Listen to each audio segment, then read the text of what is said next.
Epopeia ou Épico de Gilgamesh é um antigo poema épico da Mesopotâmia, datado da terceira dinastia de Ur, cerca de 2100 a.C., escrito em acádio. Acredita-se que sua origem sejam diversas lendas e poemas sumérios sobre o mitológico deus-herói Gilgamesh. Essas histórias independentes foram mais tarde usadas como material-fonte para um épico combinado em acádio. A primeira versão sobrevivente deste épico combinado, conhecida como a versão babilônica antiga, data do século XVIII a.C. e tem um título após seu incípide, Shutur-eli-Shahri, superando todos os outros reis. Apenas algumas poucas tábuas dessa versão sobreviveram. A última versão padrão babilônica, compilada por Sinlek-Unini, data dos séculos 13 a 10 a.C. e traz o incípide Shah-Nakba-Imuru, aquele que viu o abismo. Em termos modernos, aquele que vê o desconhecido. Aproximadamente 2/3 dessa versão mais longa, de 12 tábuas, já foram recuperadas. Alguns dos melhores exemplares foram descobertos nas ruínas da biblioteca do rei assírio Ashurbanipal, do século 7 a.C. A história fala sobre Gilgamesh, o rei de Uruk, em busca da imortalidade, temendo seu destino mortal, após ver seu melhor amigo adoecer e morrer na sua frente. Falam que a Bíblia tem histórias parecidas com o épico, e que por isso ela seria um plágio, ou teria se inspirado no épico de Gilgamesh. Mas eu não achei parecido, somente quando Utnapishtim manda 3 aves para fora da arca para ver se as águas do dilúvio já abaixou, e quando ele sai, ele oferece sacrifícios aos deuses. Isso é muito igual à história de Noé. Noé faz exatamente a mesma coisa, mas eu falarei dessa semelhança mais detalhadamente em outro vídeo. A versão em tradução aqui é a versão clássica, escrita em acádio entre 1300 a 1200 a.C. pelo sábio Sinlek-Unini, chamada Ele que o abismo viu, mas não apresenta a 12ª tábua que esta versão contém. A 12ª tábua, diferente das outras 11, não integra o fio narrativo e contém a tradução para o acádio de parte do poema sumério Gilgamesh, Enkidu e o Mundo dos Mortos. No começo há um texto falando sobre a coleção de clássicos da editora. Eu não vi muito sentido disso na obra, de colocarem isso, mas gostei do texto, do objetivo deles de publicarem clássicos, pois, como disseram, às vezes não é fácil ter um clássico à mão, já que muitos estão esgotados e outros não têm tradução para o português ainda, são inéditos no Brasil. E além do mais, o texto é bem curtinho, uma página frente e verso e nem a termina. Depois há uma introdução do tradutor como deve ser, curta e falando o essencial. É uma introdução muito boa que te coloca a par da obra e te dá informações que precisa saber. O épico é bem estruturado, bem fácil. Até agora é o épico mais prazeroso que eu já li. Sua leitura é muito boa e agradável. As notas são essenciais, precisas e importantes, ajudando bastante no esclarecimento da obra. Há marcações nas tábuas que podemos chamar de capítulos. Eu diria, essas marcações falam do evento que se seguirá e servem para fazer uma pausa. Muito boa e acertada essa decisão. O tema do livro é definitivamente azul. Tudo no livro é azul, até os números que servem para marcar as notas de rodapé. Não sei por que decidiram usar tal cor, mas decidiram usar em tudo mesmo. Podemos dizer que este é realmente um livro azul.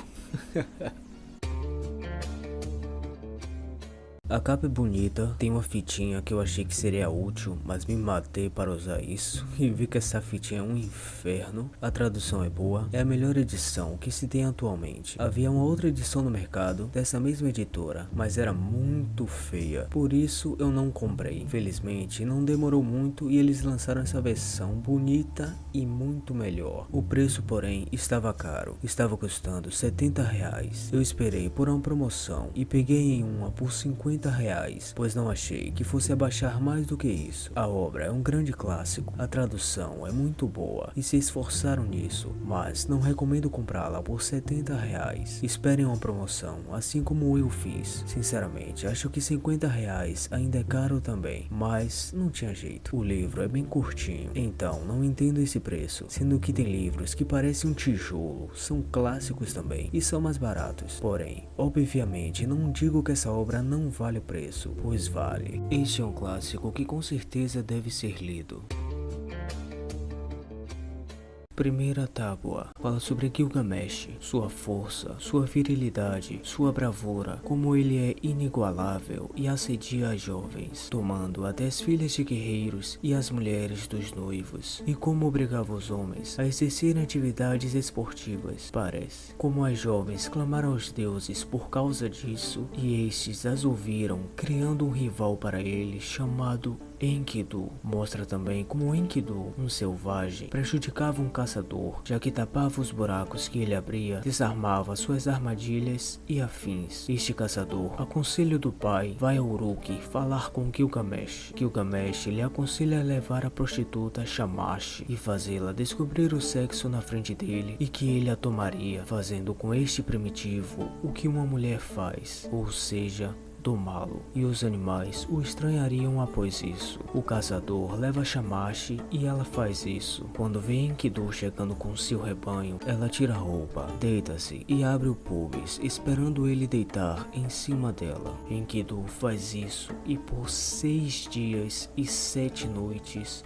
a insemina. Depois de farto dos encantos dela, ele voltou-se para o seu rebanho que fugiu dele. Ele fica com os joelhos inertes e não consegue correr mais como antes. Ele havia contaminado seu corpo, mas agora ele tinha entendimento. Voltando-se a Meretriz, ela o diz que ele devia ir para Uruk, onde Gilgamesh, perfeito em força, estava. Ele consente e diz que irá desafiar Gilgamesh para mostrar para o coração de Uruk quem era o mais valente, mas a Meretriz diz que Gilgamesh é mais forte que ele, é quase um deus, que ele devia abandonar essa ideia louca e que Gilgamesh sonhara com ele. É então mostrado o sonho de Gilgamesh e a interpretação da sua sábia mãe, que o diz que ele ganhará um amigo forte e que o amará muito. Segunda tábua. Shamash leva Enkidu à cabana de pastores, um jovem que ia para Uruk para uma festa na qual Gilgamesh escolhe mulheres de outros para dormir. Diz Enkidu que Gilgamesh se deita com a noiva antes do noivo e isso abala Enkidu, que revoltado chega a Uruk e bloqueia a entrada de Gilgamesh à câmara nupcial, e os dois brigam na rua. Aparentemente Gilgamesh vence e vira as costas. Enkidu reconhece então sua força. Gilgamesh fala com o homem de rija força com quem lutou, a sua mãe, e ela aparentemente sugere adotar Enkidu como filho, já que ele não tem pais ou irmãos, ambos sabendo que ele era o destinado amigo dos sonhos de Gilgamesh. Enkidu, porém, ouve a conversa e por algum motivo fica abalado. Estou falando assim porque faltam trechos e não dá para saber bem o que aconteceu. Gilgamesh se aproxima, o animando e uma amizade ali se forma. Gilgamesh sugere também matar o guardião da floresta de cedros,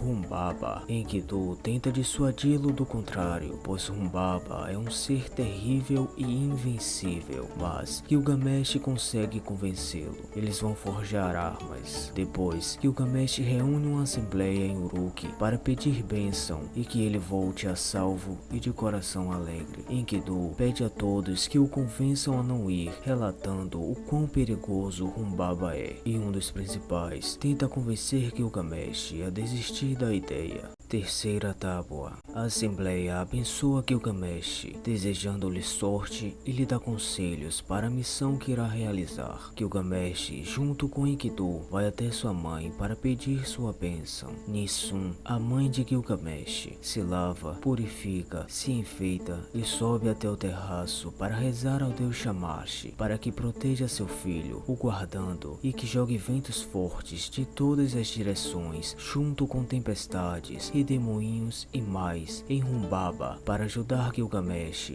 a matá-lo. Ninsun chama Enkidu e o adota como filho, deixando uma marca em seu pescoço e o abençoa, desejando sucesso em sua jornada com Gilgamesh e que proteja este. Gilgamesh, em uma assembleia em Uruk, dá instruções de como devem comandar Uruk até seu retorno. A assembleia lhe desejou sorte e deu conselhos a ele e a Enkidu. Enkidu tenta dissuadi-lo mais uma vez a não ir. Quarta tábua. Gilgamesh e Enkidu estão rumo à floresta de cedros. Em uma montanha, Gilgamesh oferta pães e pede à montanha que tenha um sonho e mensagem boa ele veja. Enkidu prepara uma casa de sonhos para ele e o faz dormir em um círculo. Gilgamesh acorda na noite após um sonho e revela seu primeiro sonho, dizendo que estava segurando uma montanha e esta caiu sobre ele. Enkidu diz que o sonho é bom, que a montanha é Humbaba, que eles matarão. Gilgamesh tem outro sonho, o mesmo sonho, mas dessa vez um homem com um manto resplandecente e de beleza destacante tira ele debaixo da montanha que havia caído sobre ele e o soterrado. Enkidu interpreta esse sonho como bom e diz que a montanha é Humbaba. Gilgamesh tem mais outro sonho. Nesse, bramaram os céus, a terra rugiu, o dia declinou, saiu as trevas, raio raiou, fulgiu o fogo, chamas subiam, chovia a morte, turvou-se o brilho, findou o fogo, foi se apagando, acabou o carvão. Gilgamesh questiona se Enkidu a isso podia interpretar. Enkidu o interpreta e diz que o sonho é bom. Gilgamesh tem um quarto e último sonho, porém o sonho está totalmente incompleto, então não tem como sabermos como foi ele. Depois, Gilgamesh e Enkidu conversam, mas faltam muitas coisas e não dá para saber bem o que eles falam. Quinta tábua fala da chegada deles na montanha da floresta de cedros. Gilgamesh tendo medo e Enkidu o animando. Humbaba aparece, Gilgamesh acovarda-se e Enkidu novamente o encoraja. Gilgamesh chora ao deus Shamash, que ouve e diz do céu para ele se apressar e detê-lo antes que ele entre na floresta e vista suas 7 capas. Enkidu parece falar palavras de fraqueza e agora Gilgamesh que tenta animar ambos. Humbaba diz que viu Enkidu nascer como filhote sem mãe, mas nada fez a ele, e ele vem agora com tal traição, trazendo Gilgamesh como inimigo para matá-lo, e ele próprio se pondo como inimigo. Humbaba ameaça matar Gilgamesh e jogar seu corpo para as aves. Gilgamesh fraqueja novamente e lamenta ao amigo, que o anima mais uma vez. Humbaba pisa no chão e ele se abre, fazendo a montanha se dividir em duas, Sirara e Líbano. Shamash incita grandes ventos contra Humbaba. A face deste escurece e Gilgamesh consegue alcançá-lo com sua espada. Humbaba suplica para que Gilgamesh poupe sua vida. Diz que ele será agora seu servo, irá morar no palácio com ele em Uruk e cuidará de quantas árvores ele mandar. Mas Enkidu diz para Gilgamesh não ouvir suas súplicas. Humbaba ouve o que Enkidu diz, mas fala que com ele está a libertação da sua vida e roga que ele suplique a Gilgamesh por ela. Mas Enkidu fala para Gilgamesh matá-lo antes que o deus Enlil saiba e fixe seu nome como o homem que matou o guardião da floresta. Ao que Humbaba também ouve. Enkidu diz ainda para matar os passarinhos, ou seja, os filhos dele. Humbaba olha para o céu e chora. Novamente suplica a Enkidu, pois a libertação de sua vida está com ele. Entretanto, novamente Enkidu salienta que Gilgamesh deve matá-lo. Humbaba ouve e amaldiçoa Enkidu. Enkidu diz a última vez que Gilgamesh deve matá-lo, e dessa vez ele ouve. Gilgamesh arranca a cabeça de Humbaba. Uma forte chuva começa a cair então. Depois, os 7 filhos de Humbaba eles matam. Cigarra, Pior, Tufão, Grito, Astuto, Tempestades e o 7º, não tem como sabermos o nome. Por fim, eles pilham árvores na floresta. Enkidu pega as melhores e recolhe uma gigante para fazer uma imensa porta para o templo de Nippur. Prende as árvores numa barca e enquanto Enkidu conduzia esta, Gilgamesh levava a cabeça de Humbaba. Sexta tábua.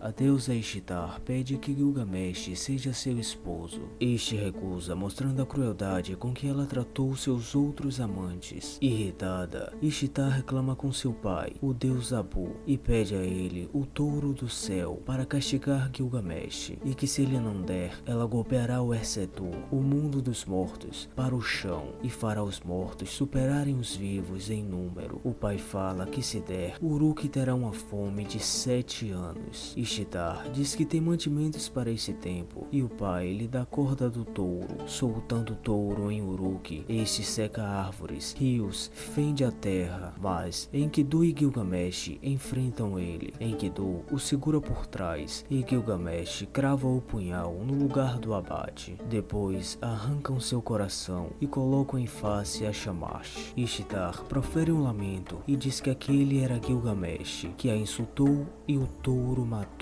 Enkidu, ouvindo isso, rasga a anca do touro e coloca em face dela. Gilgamesh coloca os enormes chifres do touro em sua câmara real. No Eufrates, Gilgamesh e Enkidu se lavam e depois cavalgam por Uruk e o povo sai para vê-los. Gilgamesh dá uma festa em seu palácio. Enkidu tem um sonho e vai contar ao seu amigo. Sétima tábua. Enkidu sonha que os deuses decretaram sua morte por ele. Gilgamesh teria matado o touro do céu e Humbaba, e triste conta Gilgamesh sobre isso. Enkidu amaldiçoa a porta que fez para o templo com a árvore da floresta de cedros e depois amaldiçoa o caçador da floresta em que ele nasceu e Shamhat por manchar sua pureza e tirá-lo de lá. Mas o deus Shamash do céu pergunta por que ele está amaldiçoando Shamhat, já que ela o fez comer comida dos deuses, fez conhecer seu grande amigo e irmão Gilgamesh, e diz que Gilgamesh chorará muito sua morte e fará todo o povo ficar de luto, que fará grandes honras em sua homenagem e muito mais. Enkidu volta atrás e bendiz Shamhat. Enkidu novamente tem outro sonho de que um homem sombrio e forte o levava para o mundo dos mortos e aflito conta Gilgamesh. Enkidu adoece por dias e morre. Oitava tábua. Gilgamesh profere um grande lamento por Enkidu. Parece que manda fazer uma estátua para ele. Não sei, porque tem muitas partes faltando nesta tábua. E oferece sacrifício aos deuses em sua homenagem. Nona tábua. Gilgamesh vaga pela estepe temendo a morte. Ele chega ao Monte Mushu e encontra homens escorpião. Depois de superar o medo, ele vai até um homem escorpião e lhe fala. Diz que quer chegar até Utnapishtim. A esposa do homem escorpião fala, e o homem escorpião, vendo que era dos terços deus, como sua esposa havia falado, lhe permite a passagem. Após passar por muitas milhas em um breu total, sem poder ver nada, Gilgamesh chega a uma bela floresta, onde tem as árvores dos deuses. Décima tábua.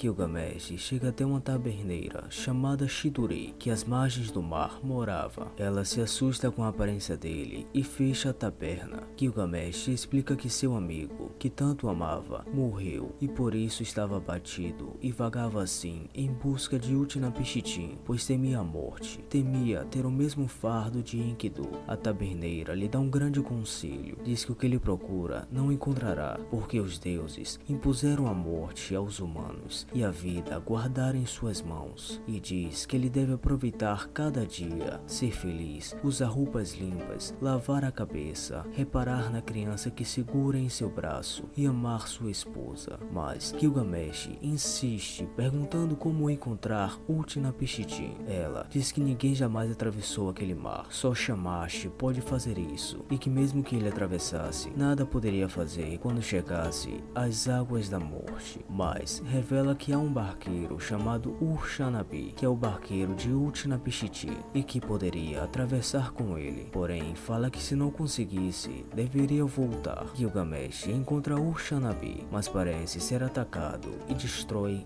os de pedra, os jogando no mar. Além de faltar partes aqui e não saber o que houve, esse termo, os de pedra, é algo enigmático que ninguém sabe o que significa. Estudiosos acham que se trata de amuletos do barqueiro que servem para a travessia. Gilgamesh conta sua história e seu desejo de encontrar Utnapishtim, e o barqueiro diz que não tem como atravessarem, pois ele destruiu os de pedra, mas manda ele cortar 300 árvores para fazer estacas de 5 varas. Eles atravessam o mar e chegam nas águas da morte. O barqueiro manda Gilgamesh usar as estacas. Logo, uma após uma, ele utiliza. Finalmente, eles chegam no cais e Gilgamesh fala a Utnapishtim, que de longe já o tinha visto e notado sua expressão entristecida, sua história. Utnapishtim dá um conselho a ele, mas muitas partes estão faltando, então não dá para saber bem o que ele quis dizer. 11ª tábua.